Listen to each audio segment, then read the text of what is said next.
ನಮಸ್ಕಾರ. Karnataka staff selection commission SSC ನಲ್ಲಿ lower divisional clerk, junior secretarial assistant ಮತ್ತು data entry ಆಪರೇಟರ್ಗಳಿಗಾಗಿ 3712 ಹುದ್ದೆಗಳಿಗಾಗಿ ಅರ್ಜಿಯನ್ನು ಆಹ್ವಾನ ಮಾಡಲಾಗಿದೆ.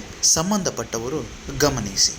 ಎಲ್ಲ ಜಾಬ್ನ ಅಪ್ಡೇಟ್ಸ್ಗಾಗಿ ಈ ಚಾನಲ್ನ ಸಬ್ಸ್ಕ್ರೈಬ್ ಮಾಡಿ, ಶೇರ್ ಮಾಡಿ, ಬೆಲ್ ಐಕಾನ್ನ ಒತ್ತಲು ಮರೆಯದಿರಿ. ವಿದ್ಯಾರ್ಹತೆ ದ್ವಿತೀಯ PUC ಪಾಸಾಗಿರಬೇಕು ಅಥವಾ 12ನೇ ತರಗತಿ ಅಥವಾ ತತ್ಸಮಾನ ಪರೀಕ್ಷೆಯಲ್ಲಿ ಉತ್ತೀರ್ಣರಾಗಿರಬೇಕು. ವಯಸ್ಸಿನ ಮಿತಿ 18ರಿಂದ 27 ವರ್ಷ. ನಿಯಮಗಳ ಪ್ರಕಾರ ವಯಸ್ಸಿನ ಸಡಿಲಿಕೆ ನೀಡಲಾಗುವುದು.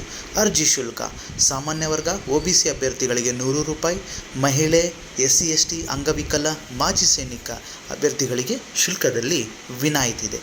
ನೇಮಕಾತಿ ವಿಧಾನ: ನೇಮಕಾತಿ ಪ್ರಕ್ರಿಯೆಯು ಕಂಪ್ಯೂಟರ್ ಆಧಾರಿತ ಪರೀಕ್ಷೆ, ಕೌಶಲ್ಯ ಪರೀಕ್ಷೆ, ಟೈಪಿಂಗ್ ಪರೀಕ್ಷೆ ಮತ್ತು ದಾಖಲೆ ಪರಿಶೀಲನೆಗಳನ್ನು ಒಳಗೊಂಡಿರುತ್ತದೆ.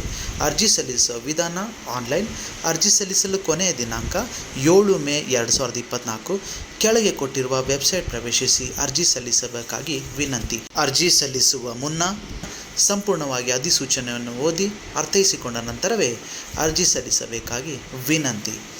ಎಲ್ಲ ಜಾಬ್ನ ಅಪ್ಡೇಟ್ಸ್ಗಾಗಿ ಸಬ್ಸ್ಕ್ರೈಬ್ ಆಗಲು ಮರೆಯದಿರಿ. ಧನ್ಯವಾದಗಳೊಂದಿಗೆ.